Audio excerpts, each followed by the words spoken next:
Hello बच्चों, this is Ravi Saikia. आज हम आपका लेक्चर नंबर कंस्टेंट मोशन का जो लेक्चर है वो आगे लेके आ रहा हूँ। और ये लेक्चर मैं क्यों लेके आ रहा हूँ, क्योंकि पहले से कंस्टेंट मोशन के ऊपर 4 लेक्चर ऑलरेडी पढ़े हैं और इस लेक्चर का लेके आने का मेरा सिर्फ एक ही मकसद था। मुझे कई जगह से और कई जगह पर जब मैंने क्वेश्चन बनाए और कई अच्छी किताबों से, अच्छी पब्लिकेशन की किताबों से जब मैंने क्वेश्चन देखे तो मुझे ऐसा लगा कि आपको और 1-2 लेक्चर और बढ़ाना चाहिए कंस्टेंट के ऊपर। ठीक है, वैसे धीरे धीरे मैं एनएलएम के ऊपर भी आपको 1-2 एडिशनल लेक्चर डालेंगे यूट्यूब पर, और हो सकता है तो जो आगे होगा वो भी दिखेगा आपको, है ना। तो अभी के लिए हम आपको लेक्चर नंबर 5 कंस्टेंट पर हम बात करते हैं। कंस्टेंट मोशन, और ये लेक्चर रहेगा आपका 5, क्योंकि 4 पढ़े हुए हैं और ये 5वां लेक्चर आज मैं आपको लेके आता हूँ। हम लोगों ने जो लेक्चर 4 तक जो बातें करी थी, तो एक लेक्चर के बारे में हम लोग पहले डिस्कस कर लेते हैं। पहले लेक्चर में हम लोगों ने बात करी थी फिक्स पुली के ऊपर। किसके ऊपर? फिक्स पुली के ऊपर। और फिक्स पुली में हमने आपको सारी बातें बता रखी थी कि अगर एक ब्लॉक, मान लीजिए कि हमारे पास एक पुली है, उस पुली के एक साइड में इधर ब्लॉक है और एक साइड में इधर ब्लॉक है, और ये वाला 10 kg का, ये 5 kg का, तो 10 kg वाला नीचे जाएगा, 5 kg वाला ऊपर जाएगा। इसी को हम लोग कंस्टेंट बताते हैं। और इस फिक्स पुली में एक कॉन्सेप्ट हम लोगों ने याद कर रखा था, या कह सकते हो कि चीज़ों को लॉजिकल हमने समझा था, और उसमें ये था कि हमेशा वेलोसिटी किसी भी ब्लॉक की रस्सी या स्ट्रिंग के अलोंग सेम होती थी, और हमने इसी के ऊपर सारे क्वेश्चन फिक्स पुली पर किए थे। मूविंग पुली में हमारा एक पास एक कॉन्सेप्ट था। मूविंग पुली में हमने क्या समझा था? मूविंग पुली हमारे पास थी, जैसे मान लीजिए एक पुली है, ये मूव कर रही है, इसे मैंने बोला पुली, और ये मूव कर रही है, तो इसकी वेलोसिटी को मैंने बोला बीपी। और यहाँ पर एक ब्लॉक है, ये ब्लॉक ए है और ये ब्लॉक बी है। ठीक है, तो अगर मान लीजिए कि इसकी वेलोसिटी ए है, वी है, तो हमें अगर वेलोसिटी इसकी फाइंड करनी है तो एक फॉर्मूला हमने रिलेशन निकाला था, और वो याद होगा सभी को, Vp = Va + Bv/2। ये रिलेशन हमने फाइंड किया था, और ये बताया था ये रिलेशन किससे आया था। तो अगर वेलोसिटी का रिलेशन ऐसे है तो हमारा एक्सेलरेशन का भी रिलेशन कुछ इसी तरीके से होगा। यहाँ पर P होगा, तो Ap = Aa + Av/2।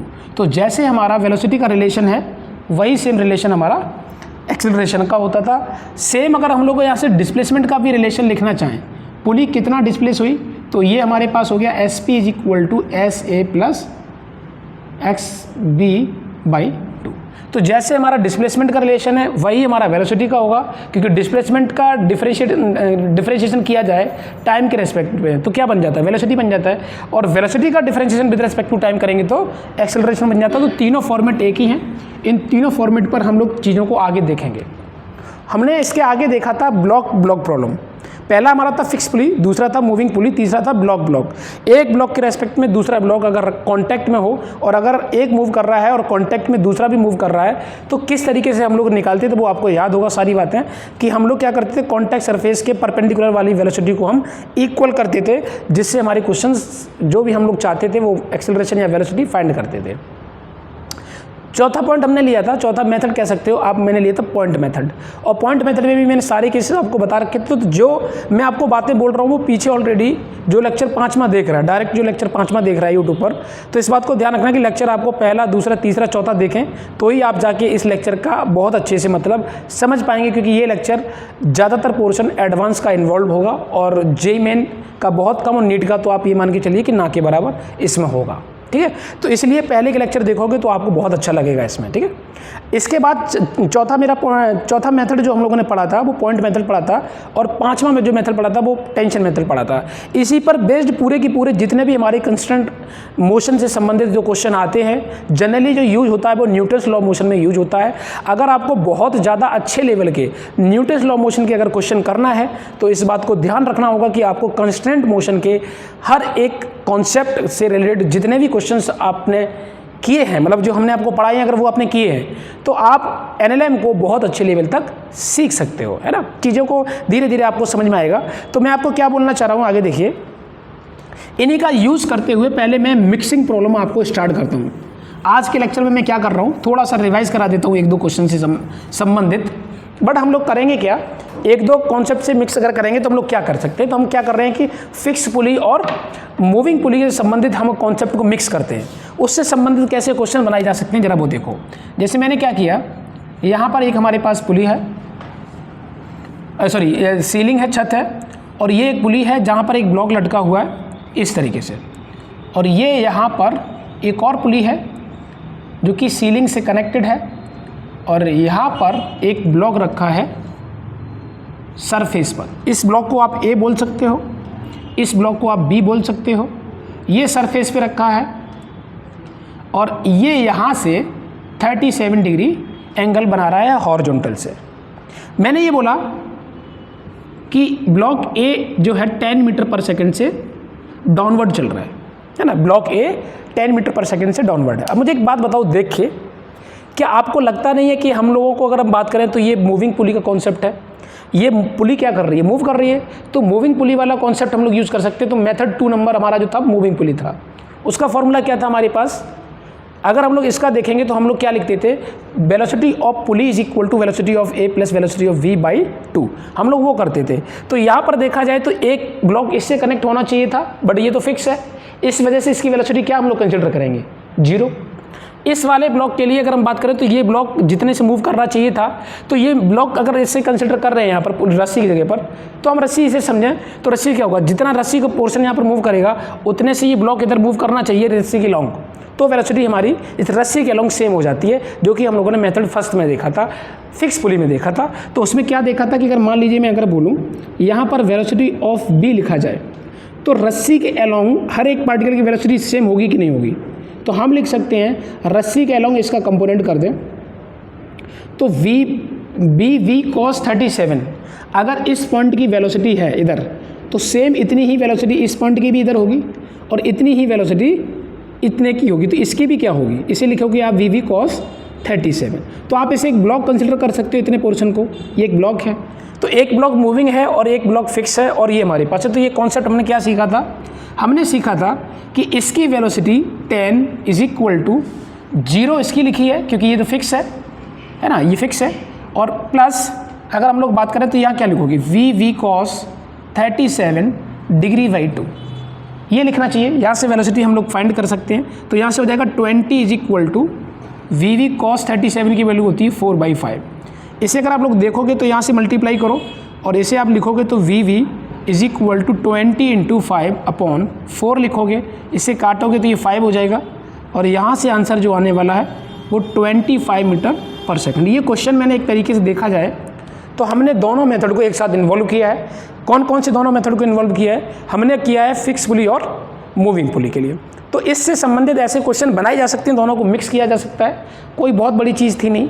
हमने पहले वाले मेथड में फिक्स पुली में ये देखा था कि अगर कोई भी ब्लॉक अगर मूव कर रहा है तो रस्सी के अलोंग हर एक पार्टिकल की वेलोसिटी सेम होती थी, तो हम लोग उस ब्लॉक के जिस डायरेक्शन में मूव करता था उससे उसको रस्सी के अलोंग वेलोसिटी कर देते थे, और रस्सी के अलोंग हमको मालूम था कि वेलोसिटी सेम होती थी, ठीक है। तो वो कॉन्सेप्ट हमारा पहला फिक्स पुली वाले से संबंधित आ गया। और दूसरा मूविंग पुली वाले में केस क्या होता है कि BP is equal to VA plus VB by 2, तो हमने उन दोनों से इन क्वेश्चन को सॉल्व किया है।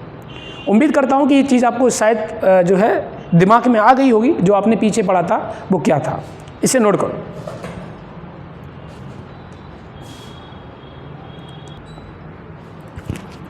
चलिए देखिए आगे, देखिए जैसे इसमें हम लोगों ने जो यूज़ किया है वो दो मेथड का एक साथ यूज़ किया है, एक फिक्स पुली और एक मूविंग पुली। एक और क्वेश्चन ले रहा हूँ, पॉइंट मेथड से कैसे कर सकते हैं और फिक्स पुली वाले कॉन्सेप्ट से कैसे कर सकते हैं। जैसे मान लीजिए हमारे पास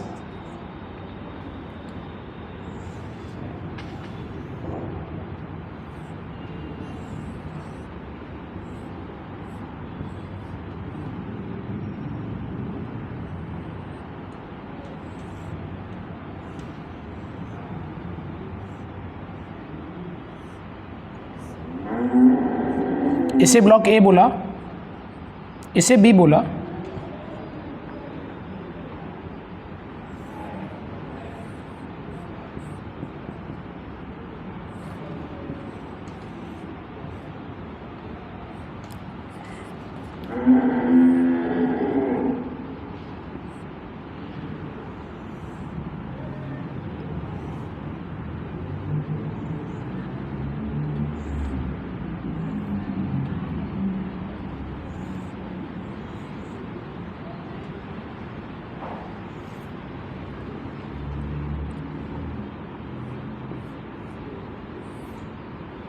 इस ब्लॉक को मैंने ए बोला, इसको बी बोला और इसको सी बोला, और फिर से बोला मैंने ये 37 डिग्री पर ये मूव करेगा। तो ऑब्वियस सी बात, अगर ये ऐसे मूव कर रहा है तो चांसेस इसके इस डायरेक्शन में ही है इसके मूव करने के।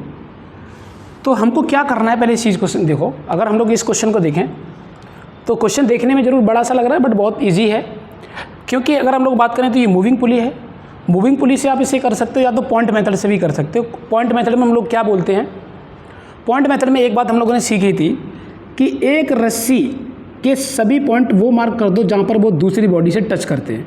तो रस्सी ये वाली ए बॉडी से टच कर रही है, इसलिए ये मार्क कर दिया। ये रस्सी पुली से मार्क जो है पुली से टच कर रही है, इनको मार्क कर दिया। ऊपर वाला पोर्शन पूरा लेटा हुआ है, तो लेटे हुए पोर्शन को हमको कंसिडर नहीं करना है, इस बात को ध्यान रखना है। तो उनको सिर्फ जो पहला पॉइंट टच कर रहा है वही हमको मानना है। यहाँ पर भी पहला पॉइंट ये टच किया, पहला पॉइंट ये टच किया, इसको नहीं कंसिडर करना है। सेम बात यहाँ से, सेम बात यहाँ से। और अगर हम लोग यहाँ से ऐसे सारे पॉइंट्स देखेंगे तो मुझे एक बात बताओ कि आपको पॉइंट मेथड की चीज़ें अगर आपको याद हों तो आपको ये पता होना चाहिए कि जिन दो पॉइंट की बीच की दूरी अगर बढ़ती घटती है उन्हीं की वेलोसिटी लिखी जाती है। बाकी अगर कांस्टेंट रहती है तो हम लोग उनकी जीरो मानते हैं। सबसे पहली बात है, क्या इसके मोशन करने से इस पुली और इस पुली की जो बीच की दूरी है, इस पुली की और इस पुली की बीच की दूरी है, क्या वो घट सकती है या बढ़ सकती है? तो आंसर है नहीं, क्योंकि ये भी फिक्स है और ये भी फिक्स है। ये भी बढ़ नहीं सकती, ये भी बढ़ नहीं सकती, घट नहीं सकती। तो ये टुकड़ा, ये टुकड़ा, ये टुकड़ा, ये वाला पोर्शन, ये चार पोर्शन ऐसे हैं लेंथ के जो ना तो बढ़ सकते हैं ना तो घट सकते हैं। ये इसके पास एक ही ऑप्शन है कि हमेशा लेंथ रस्सी की है वो हमेशा कांस्टेंट रखे। कहाँ से बढ़ सकता है, कहाँ से घट सकता है, तो मैं एक डेटा के फॉर्मेट में लूँ तो मैं ऐसे ऐसे बोल दे रहा हूँ कि ये 10 मीटर पर सेकंड से नीचे जा रहा है, और मान लिया कि ये 10 मीटर पर सेकंड से ऊपर जा रहा है। तुम्हें याद होगा पॉइंट मेथड में मैंने बताया था जिसकी वेलोसिटी फाइंड करते हैं आप उसकी वेलोसिटी को किसी भी डायरेक्शन में मान सकते हो। अगर हमारे मानने से आंसर पॉजिटिव आया तो जो माना वो बिल्कुल सही है, और अगर नेगेटिव आया इसका मतलब जो हमने माना वो बिल्कुल गलत है, उसकी डायरेक्शन को आप चेंज कर दो, है ना। तो अगर हम लोग यहाँ से बात करें तो मुझे एक बात बताओ कि इन दो पॉइंट के बीच की दूरी बढ़ेगी घटेगी इसके मोशन करने से? तो इन दोनों की पॉइंट की बीच की दूरी बढ़ेगी अगर ये नीचे मूव करेगा। सेम चीज़ है कि इन दोनों पॉइंट के बीच की दूरी बढ़ेगी नीचे मूव करने से। अगर ये ऊपर मूव करेगा तो इन दोनों पॉइंट की दूरी घटेगी। अगर हम लोग उस पॉइंट के बारे में बात करें तो ये पॉइंट हमारे पास, इसका कंपोनेंट रस्सी के लॉन्ग आएगा VC cos 37, BC cos 37। तो अगर ये इधर मूव करता तो इन दोनों पॉइंट के बीच की दूरी घटती, क्योंकि हम ये मान रहे हैं कि ये ब्लॉक इधर मूव कर रहा होगा, ऐसा हमने माना है। तो ये अगर ये माना है तो ये क्या हो जाएगा, नेगेटिव। सेम चीज़ ये वाला कांस्टेंट है, ये कांस्टेंट है, ये कांस्टेंट है, ये कांस्टेंट है, वो घटा रहा है, ये कांस्टेंट मतलब इसकी वेलोसिटी जीरो, इसकी भी जीरो, इसकी भी जीरो, इसकी भी जीरो। तो चार टुकड़ों की जीरो, उसका नेगेटिव आएगा। ये बढ़ा रहा है तो +10, ये भी बढ़ा रहा है +10, और ये घटा रहा है तो -10। तो फाइनली अगर हम लोग लिखें तो क्या लिखेंगे, हमने लिखा कि -10 इसे लिखा क्योंकि ये घटाया लंबाई दो पॉइंट के बीच की दूरी को, प्लस ये लंबाई बढ़ाएगा +10 हो गया, +10 एक और हो गया, और उसे लिखो आप माइनस का VC cos 37 = 0, क्योंकि नेट पूरी रस्सी की लंबाई कांस्टेंट रहती है, उसे चेंज नहीं कर सकते। तो ये इससे कट गया, हमारे पास 10 = VC cos 37, इसका जो है इसे ये आया। यहाँ से लिखोगे तो आ जाएगा, यहाँ से 10 = VC × 4/5। तो यहाँ से देखोगे तो आपके पास जो आंसर आया वो आया VC = 50/4, जिसे हम लोग लिख सकते हैं 25/2 मीटर पर सेकंड। तो हमारे पास ब्लॉक सी की वेलोसिटी ये आएगी। अच्छा, अगर हम लोग देखें इस क्वेश्चन को तो हमको पता चल रहा है कि हमने यहाँ पर पॉइंट मेथड का भी यूज किया, और जो रस्सी के अलॉन्ग जो वेलोसिटी जो हम लोग अलॉन्ग कर रहे हैं, रस्सी के अलॉन्ग जो वेलोसिटी का कंपोनेंट लेके आ रहे हैं, वो हमारा जो है फिक्स पुली में देखा गया। तो यहाँ पर मेथड 1 और मेथड 4 को हम लोगों ने एक साथ इन्वॉल्व किया है। तो उम्मीद करता हूँ ये बात आपको समझ में आएगी, इसे नोट करो। चलिए देखो,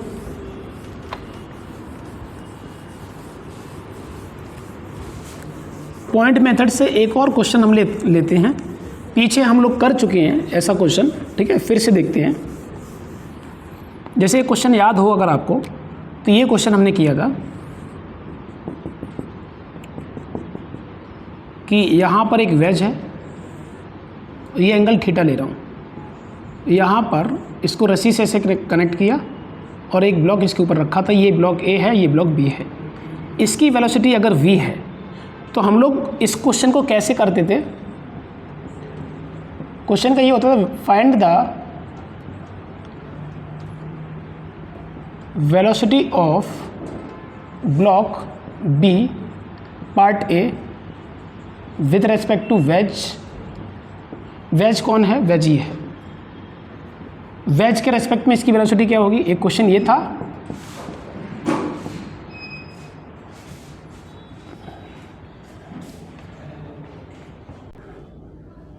पहला पार्ट हो गया विद रेस्पेक्ट टू वेज और दूसरा पार्ट हो गया विद रेस्पेक्ट टू ग्राउंड। ये क्वेश्चन अगर आपको याद हो तो देखो कैसे करना है। हमने इसे पॉइंट मेथड से किया था। मैंने क्या बोला कि पहला पार्ट जो बोला जा रहा है कि विद रेस्पेक्ट टू वेज, तो विद रेस्पेक्ट टू वेज का मतलब ये हो गया कि हमारा ऑब्जर्वर इस वेज पर बैठना चाहिए। अगर वेज पर बैठेगा और इस पुली को देखेगा तो तुम्हें कैसी नजर आएगी, रेस्ट पर। अगर वेज पर ये बैठा है, ठीक है, और सामने वाले को अगर ये देखेगा तो क्या लगेगा कि दीवार मेरे पास चल के आ रही है ना।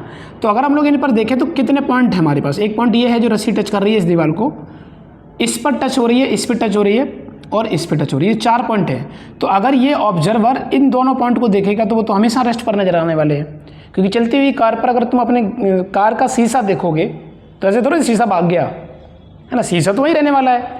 तो वैसे ही बात है। तो जैसे अगर हम लोग अगर इस पर बैठे हैं तो पुली इसी पर है, तो इसको अगर हमेशा देखोगे चलते हुए पर, मोशन करते हुए पर, तो क्या लगेगा, ये रेस्ट पर है ना। तो अगर हम लोग ये बात करें तो ये वी से चल रहा है, तो हम अगर ऑब्जर्वर को इस पर बिठा लिए तो इसे लगेगा ये चल रहा है। अब मुझे 4 पॉइंट के बारे में बात कर रहा हूँ, एक पॉइंट ये, एक पॉइंट ये, एक पॉइंट ये पॉइंट और एक पॉइंट ये। मैं ऐसा मान ले रहा हूँ कि ये पॉइंट नीचे की तरफ जा रहा है, ठीक है। तो इसे कैसे करोगे आप, पहला पार्ट हमें याद है, और क्या याद है कि पॉइंट पहला वाला और दूसरे वाले पॉइंट की जो लंबाई है वो बढ़ रही है, घट रही है, घट रही है। तो इसे लिखोगे आप माइनस का वी। आपने लिखा माइनस का वी। दोनों पॉइंट की वेलोसिटी 0 है, क्योंकि वो रेस्ट पर है, और जो चौथा पॉइंट है वो नीचे की तरफ जा रहा है। तो जो तीसरा पॉइंट है और जो चौथा पॉइंट है, तो चौथे पॉइंट की मोशन करने की वजह से क्या लंबाई बढ़ रही है, घट रही है, बढ़ रही है। तो इसलिए आपने बी वी लिखा और ये वैल्यू जो है वो 0 के बराबर हो गई, ठीक है। तो इसे मैंने क्या लिखा, v v is equal to v, ठीक है। तो अगर हम लोग पहले पार्ट के बारे में बात करें तो पहला पार्ट हमारे पास ये आ गया। अगर पार्ट वी के बारे में बात करें तो बी पार्ट के बारे में क्या होगा। बी पार्ट के बारे में अगर हम लोग देखें तो हम लोग ये देख सकते हैं कि अगर इस ऑब्जर्वर को हम लोग ग्राउंड पर बैठा लें, यहाँ ग्राउंड पर बैठा है, ठीक है। अगर ये ऑब्जर्वर यहाँ ग्राउंड पर बैठा है तो क्या होगा, तो अगर ग्राउंड पर बैठा है तो इसे ऐसा लगेगा कि ये वाला जो ब्लॉक है इसके ऊपर रखा है, तो ये इस डायरेक्शन में भी मूव कर रहा है। तो अगर ये इस डायरेक्शन में मूव कर रहा है तो ये भी तो इसके साथ कांटेक्ट में, तो ये भी तो वी से चलेगा। बट इसके मूव करने से क्या ये भी इधर खिसका, हाँ ये खिसका। तो वास्तविकता में हमारे पास जो बी पार्ट है विद रेस्पेक्ट टू ग्राउंड, तो ग्राउंड के रेस्पेक्ट में बी ब्लॉक की जो वेलोसिटी है वो इधर होगी और इधर भी होगी, ठीक है। तो अगर हम लोग यहाँ से बात करें, ये एंगल थीटा है, तो ये एंगल भी कितना हो जाएगा, थीटा। इसे क्या लिखोगे आप, 180 माइनस थीटा, ठीक है। तो हम लोग क्या करेंगे, अब हमको ये मालूम है 2 वेक्टर हैं, 2 वेक्टर के बीच में रिजल्टेंट कैसे निकालते हैं वो आपको अच्छे से पता है। और कैसे निकालते हैं ज़रा देखो,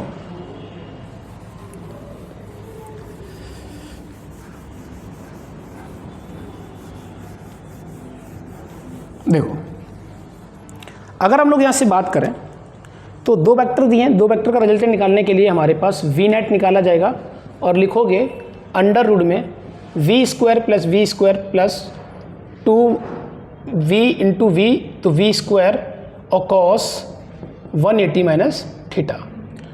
हमको मालूम है कॉस सेकेंड क्वाड्रेंट में कैसा होता है, निगेटिव पॉजिटिव, तो आंसर है कि निगेटिव होता है। तो माइनस का 2v कॉस थीटा हो जाएगा यहाँ से, ठीक है, क्योंकि सेकेंड क्वाड्रेंट में कॉस नेगेटिव होता है, तो ये नेगेटिव हो गया। वी स्क्वायर को बाहर निकालोगे रूट से तो b बचेगा, और 2 को भी बाहर निकालने की नहीं जरूरत पड़ेगी। तो आप एक काम करो, 2 को यही रहने दो और लिखो 1 माइनस कॉस थीटा। इसे और क्या लिख सकते हो आप, इसे लिख सकते हो आप, इसको 1 को ब्रेक करना चाहते हैं तो क्या हम लोग ऐसा लिख सकते हैं 1 प्लस 2 साइन स्क्वायर थीटा, ये इससे कट गया। अगर हम लोग देखें तो यहाँ से कितना हो गया 4 साइन स्क्वायर बाई 2, तो यहाँ से साइन स्क्वायर थीटा बाई 2 हो गया। तो यहाँ से क्या लिखोगे आप, ये 2 बाहर निकालो और साइन को भी बाहर निकालो तो लिखोगे 2v साइन थीटा बाई 2। तो याद होगा मैंने पीछे वाला जो क्वेश्चन बताया था, तो जहाँ पर हमारा वेज है वो हॉरिजॉन्टल से जो ब्लॉक रखा वो कितना एंगल थीटा यहाँ पर माना था, वहाँ पर जो भी मैंने एंगल माना हो 37 माना हो 30 माना हो, तो हम लोग उस बेसिस पर उन क्वेश्चन को कर सकते थे। तो ये वाला जो क्वेश्चन है उसी फॉर्मेट पर है, तो मुझे उम्मीद है कि आपको ये बात समझ आई होगी। इसको नोट करो, इससे संबंधित एक क्वेश्चन और 2 करते हैं। चलो आगे देखो।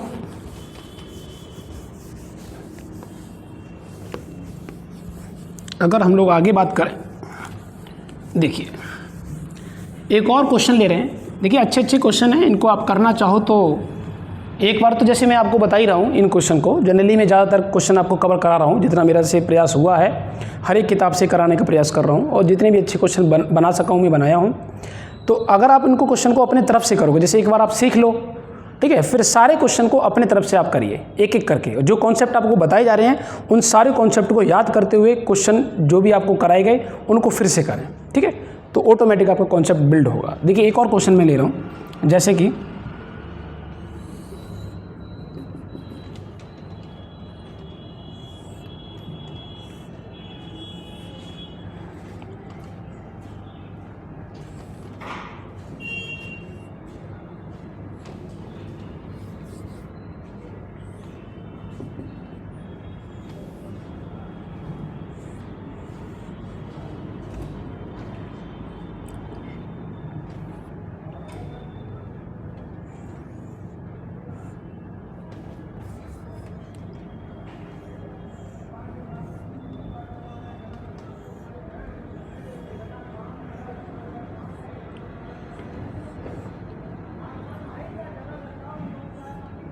जैसे अगर हम लोग बात करें, ये ठीक ठाक क्वेश्चन है, ठीक है, और इसे आप ट्राई कर सकते हो। जैसे मैंने क्या बोला, ये दोनों के दोनों बड़े ब्लॉक हैं जो ग्राउंड पर रखे हैं, इसको आप ए बोल दो, इसको आप बी बोल दो और इसको आप सी बोलो। ब्लॉक ए इस डायरेक्शन में ए से जा रहा है, ये एक्सेलरेशन है, ये क्या है acceleration. A and b both are acceleration. A and b both are acceleration. B क्या है, इस डायरेक्शन में चलना, इसे आप बी ले लो, स्मॉल बी। तो ए इस डायरेक्शन में ए से जा रहा है और बी इस डायरेक्शन में बी से जा रहा है। ए एंड बी दोनों ही एक्सेलरेशन है। आप किस डायरेक्शन को पॉजिटिव कहोगे, तो सिस्टम हमें ऐसे मान रहे हैं कि इधर ये एक्स है और ये वाई है, ये वाई में है, ठीक है। तो हमको इसकी वेलोसिटी फाइंड करनी है। क्वेश्चन क्या है, फाइंड दी, सॉरी वेलोसिटी बोल रहा हूँ, एक्सेलरेशन करो। Find the acceleration of c with respect to ground. Ground के रेस्पेक्ट में हमको इसका एक्सेलरेशन फाइंड करना है। तो एक बार अपने मन से सोचो, स्क्रीन को पॉज करो और इस क्वेश्चन को ट्राई करो, ठीक है। फिर देखो जो मैं आपको बोल रहा हूँ वो आपका आंसर मैच कर रहा है कि नहीं कर रहा है। चलो आगे देखो। देखिए हम लोग क्या कर रहे हैं कि इन पॉइंट को, जो भी फिर पॉइंट मेथड से फिर से कर रहा हूँ, हम लोग यूज़ कर रहा हूँ। एक पॉइंट ये है, एक पॉइंट ये है, एक पॉइंट ये है, एक पॉइंट ये हो गया, एक पॉइंट ये हो गया और एक पॉइंट ये हो गया, ठीक है।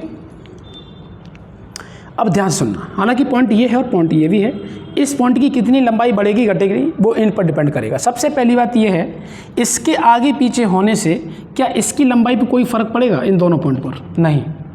इसका मतलब है कि इसकी लंबाई से हमको कोई लेना देना नहीं है। इन 2 पॉइंट के बारे में बात कर रहा हूँ। अगर मान लो कि ये अगर एक ही तरफ भाग रहा होगा तो कितने एक्सेलरेशन से ये लंबाई घटेगी या बढ़ेगी? तो सीधी सी बात, अगर ये पास जाएगा इसके तो ये लंबाई घटेगी तो कितने से एक्सेलरेशन घटा? तो जितने से एक्सेलरेशन जा रहा है। कितने एक्सेलरेशन से जा रहा है? ए से। तो ए से ये घटाया और उसी टाइम पर ये भी इधर आ रहा है, इसी को अप्रोच कर रहा है, पास आ रहे हैं, तो बी से ये भी घटाया। तो सेम टाइम पर ये रस्सी जो है एक ही सेकंड में कितने एक्सेलरेशन से ये घटी? ए से ये घटी और बी से ये घटी। तो टोटल कितनी घटी? ए प्लस बी। जब ये पास आएगी तो ये भी पास आएगा, तो ये भी तुम्हारा ए प्लस बी से घटी। तो घटेगी तो बढ़ेगी कहाँ से? बढ़ेगी यहाँ से, क्योंकि ये रस्सी हमारे पास एक पोर्शन बचा है खाली जो बढ़ सकती है, तो नीचे की तरफ ये बढ़ेगी। भाई बढ़ेगी तभी तो ये तुम्हारे पास घटेगी, तो ये घटी है इसलिए बढ़ी है ये नीचे। आप खुद लॉजिक से सोचो, अगर ये इधर जाएगी ये इधर जाएगी तो जो घटी हुई रस्सी है वो जाएगी कहाँ, ये तो इसमें चेंज होने वाला नहीं है, इसी को नीचे जाना पड़ेगा। तो ये कितने से नीचे से जाएगी, जो ये नीचे से जाएगी वो जाएगी तुम्हारे पास 2a से और 2b से, ये एक्सेलरेशन इसका नीचे की तरफ होगा। बट चूंकि जब ये इधर मूव कर रहा होगा तो c वाला तो इसी के कांटेक्ट में रहा होगा और कांटेक्ट में है, तो कांटेक्ट में है तो सीधी सी बात है इसका एक्सेलरेशन av होगा। तो c का एक्सेलरेशन हुआ क्या, c का एक्सेलरेशन जब ये इधर और इधर मूव कर रहा है तो एक एक्सेलरेशन a है और नीचे की तरफ 2a प्लस 2b से एक्सेलरेशन नीचे की तरफ होगा। तो अगर हम लोग इसे वेक्टर फॉर्म में लिखें c को, तो c को अगर वेक्टर फॉर्म में लिखेंगे तो क्या लिखेंगे, acceleration of c vector form में लिखोगे a i कैफ और माइनस का 2 times of a plus b in j Kaif. बताओ ऐसा होगा कि नहीं। अगर हम लोग देखें तो हमारे पास यही सिचुएशन बनी है ना। तो ये तुम्हारा y डायरेक्शन में है इसलिए हमने 2 टाइम्स ऑफ नेगेटिव किया और ये हमारा पॉजिटिव x में इसलिए हमने ऐसे लिखा है। चेक करो कि जो मैंने आपको बताया वो आपको समझ आया कि नहीं। ठीक है, इसे नोट करो, फिर अगला क्वेश्चन मैं आपको दे रहा हूँ, इसमें क्या चेंज हो सकते हैं वो भी चेंज भी करके दिखाता हूँ, फटाफट नोट करो। चलो देखो क्वेश्चन में कैसे बनाए जा सकते हैं, कैसे क्वेश्चन चेंज होके आ सकते हैं ना। क्वेश्चन की कोई कमी नहीं है ना, क्वेश्चन किताबों में कमी नहीं है और आप टीचर भी हैं जो भी अच्छे क्वेश्चन बनाते रहते हैं, तो क्वेश्चनों की कमी नहीं है। हम लोग कॉन्सेप्ट को समझते हैं। जैसे एक क्वेश्चन मैं आपको दे रहा हूँ, मैंने इस ए को दिया है 2 मीटर पर सेकंड स्क्वायर, ठीक है, और इसको दिया मैंने 4 मीटर पर सेकंड स्क्वायर। मैं इसका एक्सेलरेशन चाहता हूँ, बट इस क्वेश्चन में थोड़ा सा चेंज है। चेंज क्या है जरा देखो, यहाँ से एक ब्लॉक और है,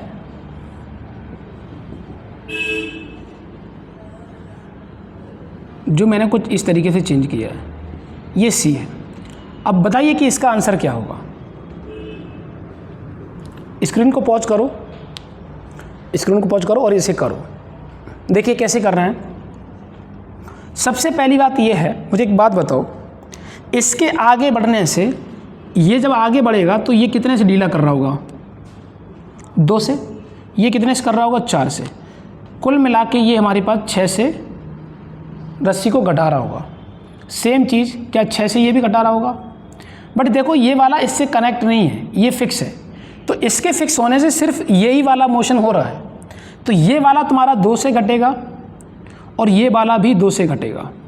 आप चेक करो, क्योंकि उधर से तो ये कनेक्ट है ही नहीं, तो उधर से घटा तो पाएगा नहीं, ये बंद है, तो सिर्फ घटेगा इधर से। तो घटेगा इधर से, तो ये इसकी कितना एक्सेलरेशन है, इसका 2 है, और इसका एक्सेलरेशन कितना है, 2 है। तो 2 एक्सेलरेशन है, तो 2 से ये लंबाई घटेगी, 2 से इसकी भी घटेगी, बट इसकी 2 घटेगी, लेकिन 4 से इसकी भी घटेगी, क्योंकि बी वाला भी इससे कनेक्ट है। तो 6 से ये घटा, 6 से ये घटा, 12 ये घटा, और 12 के साथ साथ 4 और, तो 16 ये घटा, तो 16 हमारे पास यहाँ नीचे की तरफ होगा। और चूंकि इससे कनेक्ट है तो ये वाला 2 वेलोसिटी से मतलब 2 एक्सेलरेशन से जा रहा है इधर, तो 2 इधर हो गया। तो क्या लिखोगे आप, acceleration of c is equal to 2i कैफ माइनस का 16 j कैफ। तो हमारे पास ये आंसर है। इसलिए मैं आपको बता रहा हूँ ये किसी भी फॉर्मेट में ये क्वेश्चन बनाए जा सकते हैं, इसलिए आपको बहुत ज़्यादा इसमें सोचने की ज़रूरत नहीं है। आपको बेसिक प्रोसीजर को फॉलो करना है, और बहुत सारे क्वेश्चन हो चुके हैं, उससे आपका कॉन्सेप्ट बिल्ड तो हो ही गया होगा। ठीक है, इसे नोट करो, फिर हम लोग आगे बात करते हैं। चलो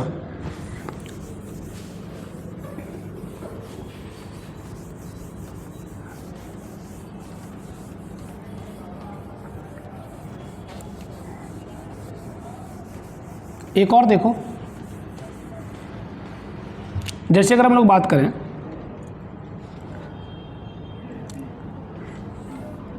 मान लीजिए यहाँ से ये एंगल 30 डिग्री दिया है, 30 डिग्री दिया, 37 जितना जो भी ले लो, कोई दिक्कत नहीं है।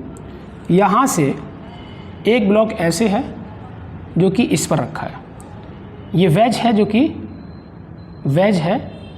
जो कि फिक्स है, ठीक।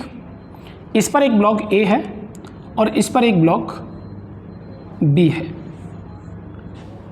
ठीक है। इस ब्लॉक का एक्सेलरेशन दिया है वो 3 मीटर पर सेकंड स्क्वायर दिया है।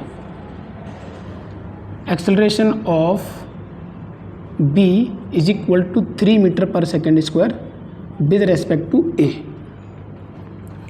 और ए का एक्सेलरेशन दिया है आपको 5 इधर। ये क्वेश्चन जो है मैं आपको दे रहा हूँ, ये आपको ट्राई करना है, ठीक है। इसका एक्सेलरेशन दिया है 5 मीटर पर सेकंड, तो इसके रेस्पेक्ट में ये इधर मूव कर रहा है और ये इधर मूव कर रहा है, ठीक है। तो इस क्वेश्चन को मैं होमवर्क दे रहा हूँ, एज ए होमवर्क आप इस क्वेश्चन को करना, ठीक है। और ये एंगल आपको दे रखा है, तो आपको एक आइडिया ही है कि अगर ये इसके रेस्पेक्ट में है तो ग्राउंड पर रखा हुआ ये क्या सोचेगा, ये ऐसे भी चल रहा होगा और ऐसे भी चल रहा होगा, ठीक है। तो इसे सोचना, ये क्वेश्चन मैंने आपको पीछे से बता चुका हूँ पहले से, है ना, जिसमें एक ब्लॉक स्लाइड कर रहा था और एक वेज इस डायरेक्शन में मूव कर रहा था, ठीक है। तो हमको करना क्या है, हमको यही देखना है कि इसका क्या है जो फाइनल हमारा नेट एक्सेलरेशन क्या आएगा, ठीक है। इसे करो, नोट कर लो, ठीक है। तो आप इसका जो है एक्सेलरेशन फाइंड करना विद रेस्पेक्ट टू ग्राउंड, ये होमवर्क है, वैसे है इसमें कुछ है नहीं, क्योंकि देखा जाए तो ये इसके रेस्पेक्ट में इधर चल रहा है, बट ग्राउंड के रेस्पेक्ट में क्या होगा, ये इधर भी स्लाइड कर रहा होगा, तो एक एक्सेलरेशन ये इधर होगा, ये तुम्हारे पास 30 हो गया। याद करो जो हम लोगों ने ये वाला क्वेश्चन कराया था वही क्वेश्चन है, इसे नेट आप फाइंड कर लो, ये 150 एंगल हो गया, एक वेक्टर ये, एक वेक्टर ये, और रिजल्टेंट निकाल लो बस, ठीक है। चलो आगे देखो,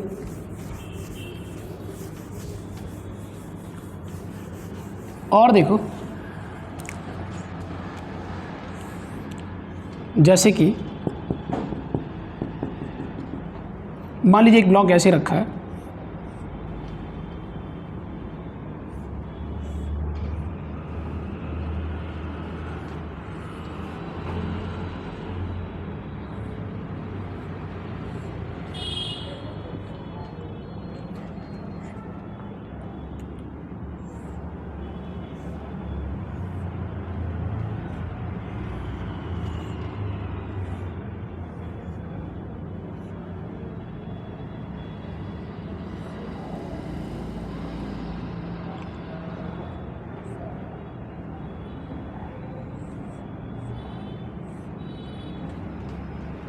ठीक है। ये कुछ इस तरीके का आपको दिया है,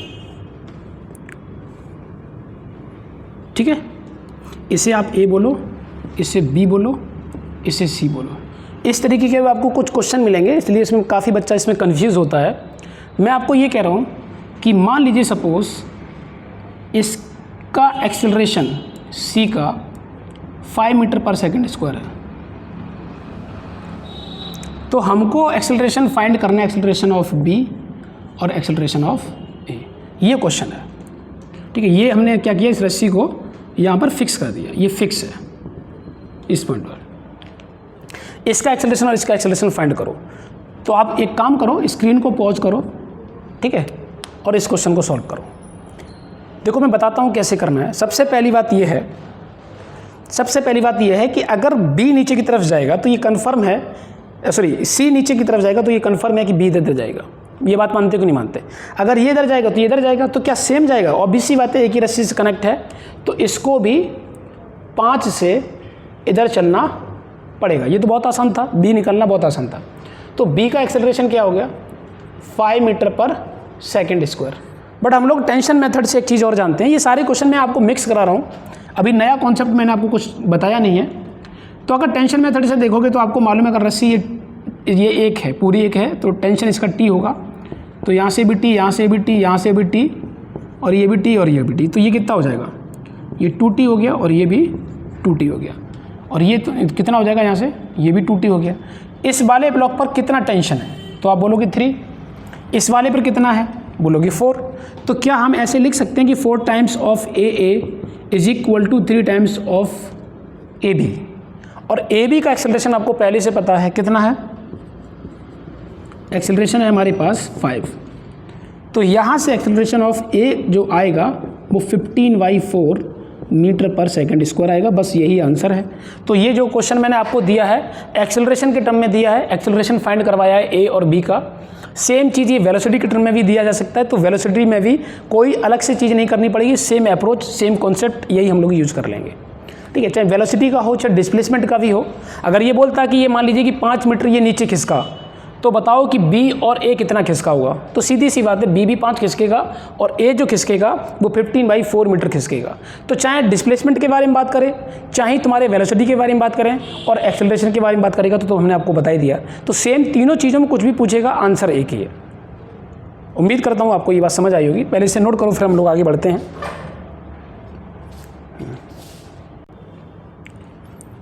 चलो और देखो,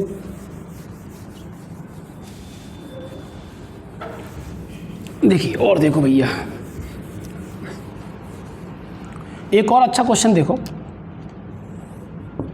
अगर हम लोग बात करें, यहाँ से एक बड़ा ब्लॉक है और इस ब्लॉक को मैंने बोला सी, DC पांडे सर का ये क्वेश्चन है, ये हमारे पास दिया है, उनकी किताब में ये क्वेश्चन दिया था, तो मैंने सोचा ये क्वेश्चन ठीक लगा तो मैं आपको करा दे रहा हूँ। ये ब्लॉक ए है, ये ब्लॉक सी है और यहाँ पर एक पुली से एक ब्लॉक और यहाँ पर इस तरीके से हैंग कर रहा है, ये ब्लॉक बी बोल दिया गया है। बोला गया है कि ब्लॉक सी जो है वो V0 से मूव कर रहा है और ये वेलोसिटी जो दी गई है विद रिस्पेक्ट टू ग्राउंड है। ध्यान रखना, जो V0 दी गई है, मतलब ग्राउंड से अगर कोई बंदा देख रहा होगा तो ये सी से जाते हुए नजर आएगा। सेम टाइम ये भी B1 से मूव कर रहा है और ये भी किसके रेस्पेक्ट में, मतलब ग्राउंड पर कोई बंदा खड़ा है तो वो V1 से जाते हुए नजर आ रहा है। यहाँ पर ये वाला V2 से नीचे की तरफ जा रहा है, downward, but with respect to block c. इसके रेस्पेक्ट में ये नीचे की तरफ जा रहा है, इसके रेस्पेक्ट में, बट ग्राउंड पर देखेगा तो क्या लगेगा, ये इधर भी मूव कर रहा है और इधर भी मूव कर रहा है। ठीक है, तो हम रिलेशन जानना चाहते हैं कि V1, V2 और V0 में क्या होगा। क्वेश्चन मेरा ये है, find the relationship between V0, V1 and V2, ये आपको फाइंड करना है। तो बहुत आसान है, एक इस अप्रोच को आप देखो, ये अगर इस तरीके के क्वेश्चन आते हैं तो कैसे करना है। हमने ऐसा माना कि इसकी दूरी x है तो यहाँ से ये y होगा। अगर ये मूव अगर करें किसी भी इंस्टेंट पर, अगर सिचुएशन होगी, मान लो इस इंस्टेंट पर ये x है और ये y है, तो हमको मालूम कुछ समय बाद ये घटेगी और ये बढ़ेगी। और अगर ये घटेगी बढ़ेगी तो हम क्या लिख सकते हैं, हम ये बात जानते हैं कि x और y को दोनों को जोड़ोगे तो एक लेंथ आएगी जो कि कांस्टेंट रहेगी, क्योंकि ये लंबाई ना तो कभी घट सकती ना बढ़ सकती। भाई रस्सी का टुकड़ा तो इतना ही है, तो इतना टुकड़ा ना तो घट सकता है ना बढ़ सकता है। तो आप उतने में क्या कर सकते हो, x को बढ़ाओगे तो y घटेगा और अगर y को अगर बढ़ाओगे तो x घट जाएगा। तो ये हमारे पास जो है कंडीशन ऐसी हो सकती है।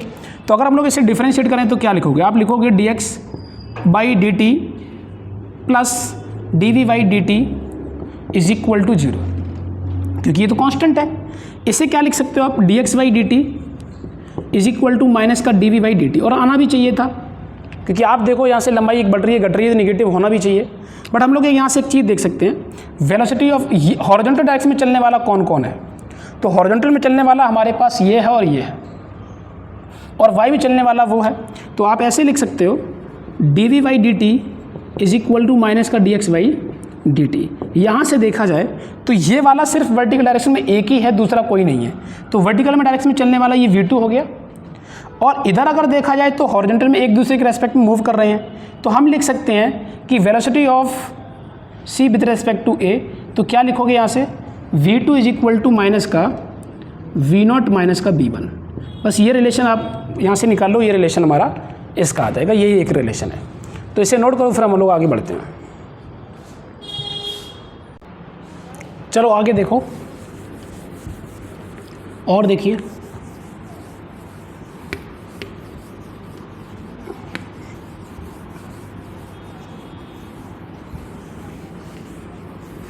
और देखो, अगर हम लोग यहाँ से बात करें तो कुछ अच्छे लेवल के क्वेश्चन को अगर हम लोग करते हैं तो देखिए कुछ नए तरीके के क्वेश्चन देखते हैं। जैसे कि एक क्वेश्चन ले रहा हूँ मैं, यहाँ पर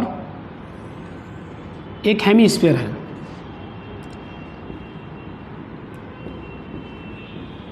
हेमीस्फीयर है, इसकी रेडियस r है और यहाँ से एक रॉड है,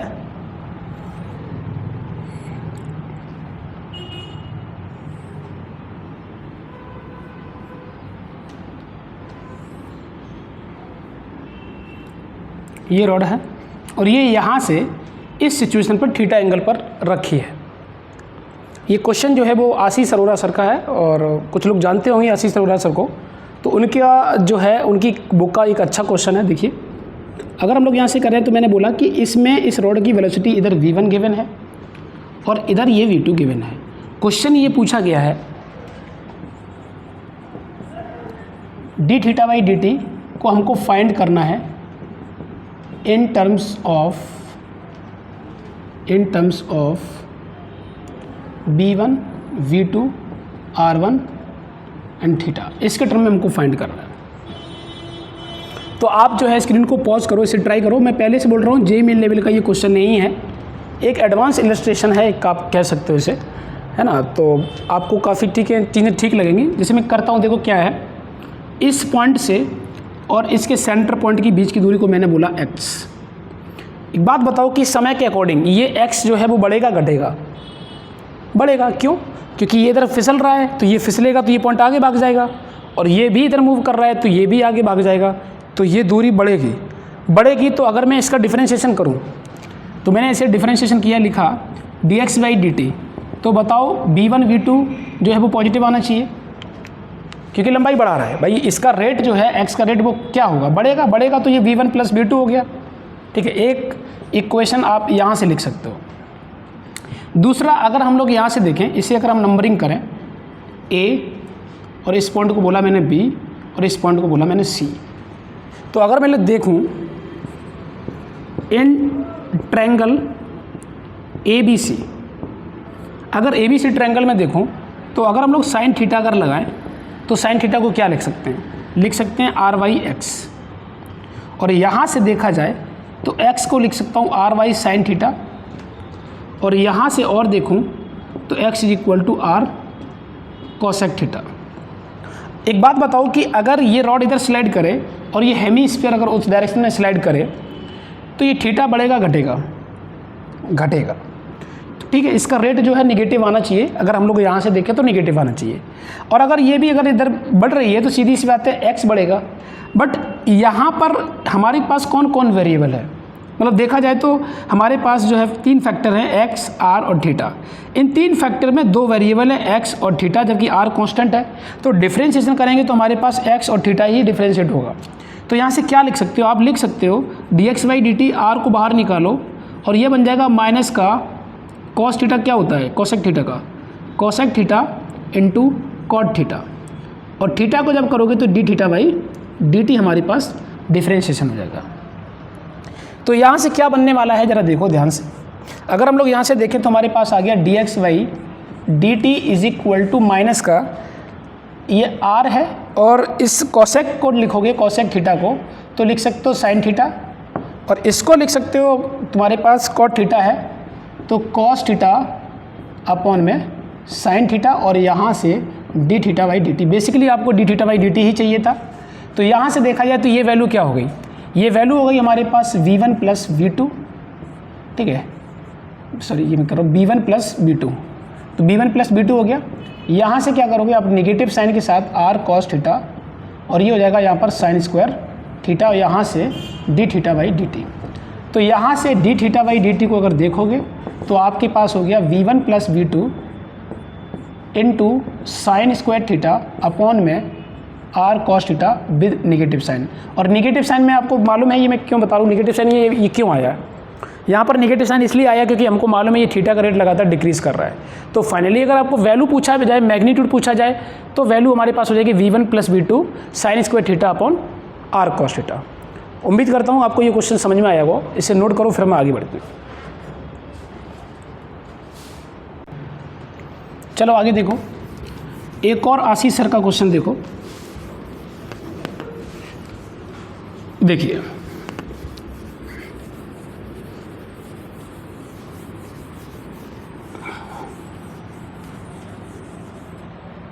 देखिए यहाँ पर क्या है, इस तरीके से हमारे पास एक सेटअप है।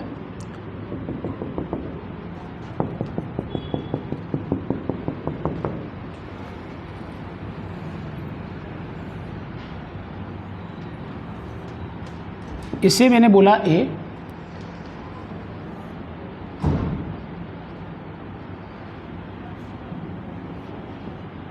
ये बी है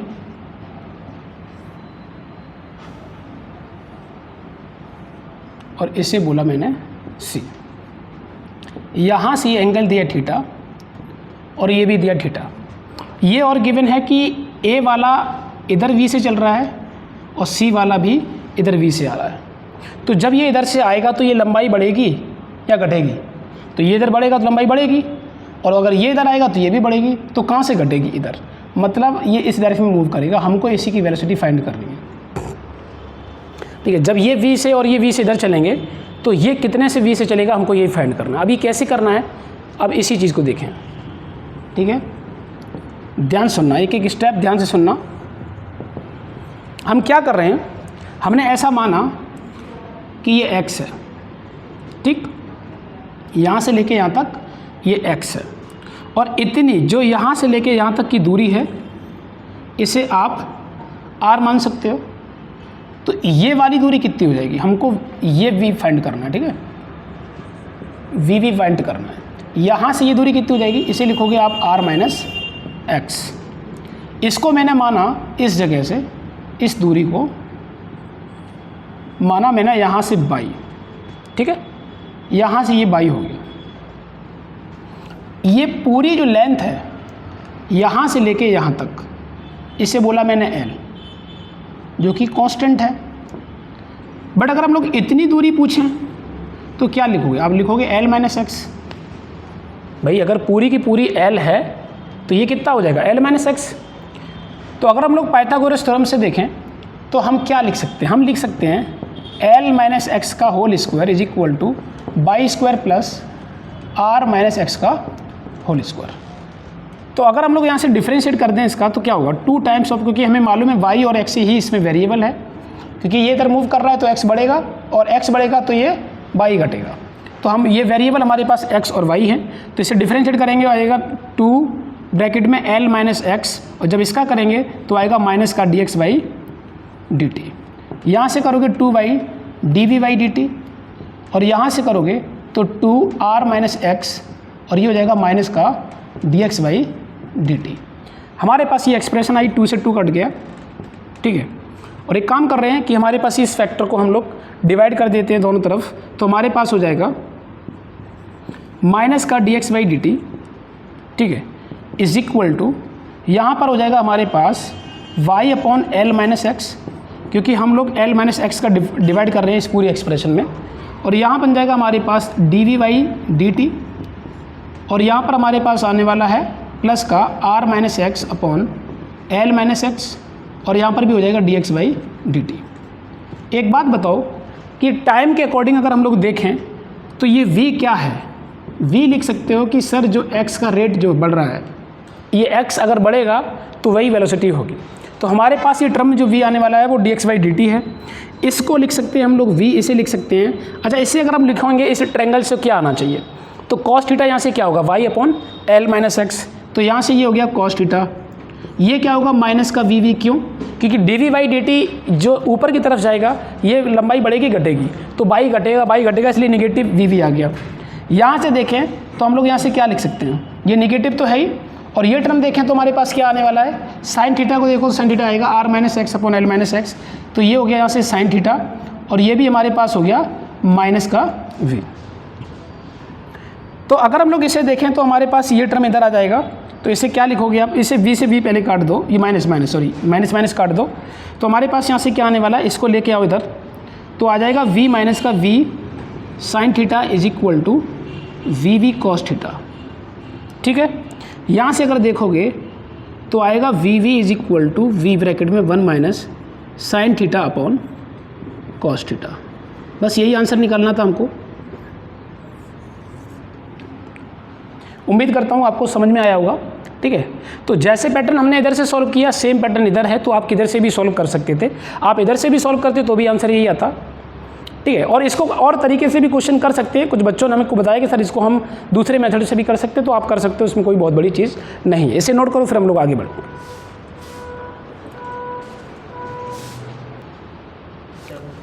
चलो एक और देखो अच्छा क्वेश्चन, एडवांस लेवल देखो।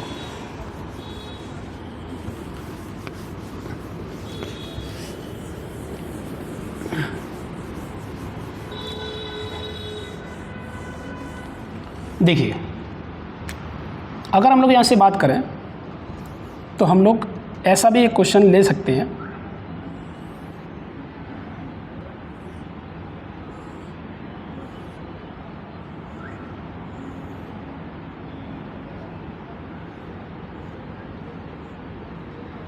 ये ब्लॉक 3 है, यहाँ से θ2 बना रहा है, इस डायरेक्शन में इसकी वेलोसिटी को मैंने ये फाइंड करना है बेसिकली। और ये हमारे पास ब्लॉक 2 है जो कि v2 से इधर जा रहा है, एक रस्सी ऐसे है,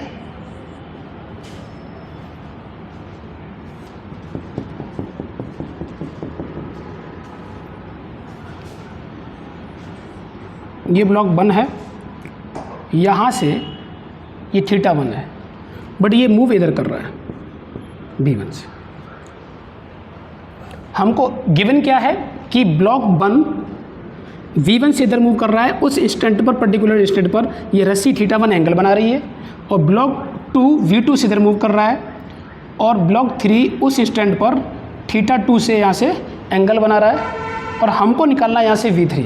तो v3 का क्या एंगल, मतलब v3 हमको निकालना है, v3 वेलोसिटी क्या होगी ये हमको फाइंड करना है, ठीक है। तो हमको फाइंड जो करना है वो v3 फाइंड करना है। तो इसे आप अपनी तरफ से स्क्रीन को पॉज करो, इसे ट्राई करो, तब तक मैं इसे बता रहा हूँ कैसे करना है। बहुत आसान क्वेश्चन है। देखो, हम ऐसा मान ले रहे हैं कि पूरी रस्सी की जो लंबाई है, फुल लेंथ, वो आपकी कैपिटल L है, और इतने टुकड़े की मैंने L1 बोली, इसको मैंने L2 बोला, और इतने को L बोला, ये L है, ठीक है। मैंने बोला कि इसकी हाइट जो है वो h है, ठीक है, यहाँ तक इस बॉक्स की हाइट है वो h है। इसको मैंने बोला यहाँ से लेके यहाँ तक ये है x, और यहाँ से लेके यहाँ तक को मैंने बोला y, ठीक है। तो अगर हम लोग यहाँ से देखें तो हम लोग क्या देख सकते हैं, हम लोग ये देख सकते हैं, यहाँ से देखते हैं। अगर हम लोग यहाँ से बात करें तो क्या लिख सकते हैं, यहाँ से लिख सकते हैं कि L1 plus L2 is equal to capital L, जो कि एक कांस्टेंट है, जो कि एक कांस्टेंट है। यहाँ से ये भी लिख सकते हैं कि L1 plus L2 is equal to L minus x, जो कि ये भी एक कांस्टेंट है, क्योंकि टोटल लेंथ में से अगर L घटाओगे तो L तो चाहे तुम कुछ भी कर लो, वो ऊपर की जो L की लंबाई है वो कभी चेंज होने वाली नहीं है, ठीक है। हमने ऐसा किया। अच्छा, अगर इस L को लिखना चाहें इस टर्म में तो क्या लिख सकते हो, आप लिख सकते हो अंडर में h² प्लस x²। तो मैंने यहाँ से लिखा इस L को अंडर रूट में h² प्लस x², और यहाँ लिखा मैंने अंडर रूट में h² प्लस y², और is equal to L minus x, जो कि एक कांस्टेंट है। एक चीज़ और, मुझे एक बात बताओ कि ये इधर भागे, ये इधर भागे, तो ये dx बाई dt है वो पॉजिटिव होगा नेगेटिव होगा? पॉजिटिव होगा, जो कि वेलोसिटी दोनों की दोनों ऐड होंगी क्योंकि दूर तरफ जा रही हैं, और चूंकि ये लंबाई बढ़ा रहा है तो इसलिए पॉजिटिव हो गया। वैसे ही dv बाई dt, तो ये नेगेटिव होगा पॉजिटिव होगा? नेगेटिव होगा, क्योंकि 2 वाला और 3 वाला ये दोनों की दोनों लंबाई, मैंने ऐसा माना है, ये सिचुएशन ऐसे दी है, तो v3 इधर जा रहा है ना, ऐसा मैंने माना। तो उसके अकॉर्डिंग हमारे पास क्या होगा, v2 और v3 एक दूसरे को अप्रोच कर रही हैं, बट उसमें साथ साथ में y हमारा घट रहा है। घट रहा है तो नेगेटिव लगाओ, और साथ में क्या लिखोगे आप, v2 प्लस v3, इसको लिखा। तो आप इसको यूज में ले लेंगे, इसको इक्वेशन फर्स्ट लिख लो, इसे सेकंड लिख लो, और एक काम करते हैं, इसको डिफरेंशिएट करते हैं। तो डिफरेंशिएट करने में कौन वेरिएबल हो सकता है, x और y, बाकी h कांस्टेंट है, ये भी तो कांस्टेंट है। तो इसे क्या लिखेंगे, डिफरेंशिएशन हो जाएगा 2x अपॉन में 2h² plus x² dx by dt, और प्लस में 2y अपॉन अंडर रूट में 2 अंडर रूट में h² प्लस y², और dv बाई dt, और ये टर्म 0 के बराबर हो गया, ठीक है। यहाँ से ये कट गया, यहाँ से ये कट गया। अगर हम लोग यहाँ से देखें तो यहाँ से मुझे एक बात बताओ, ये चीज़ क्या लिखी है, यहाँ से cos θ1 को क्या लिखोगे, x अपॉन l, तो यहाँ से क्या आ जाएगा cos θ1, और ये dx बाई dt क्या है, b1 प्लस b2, ठीक है।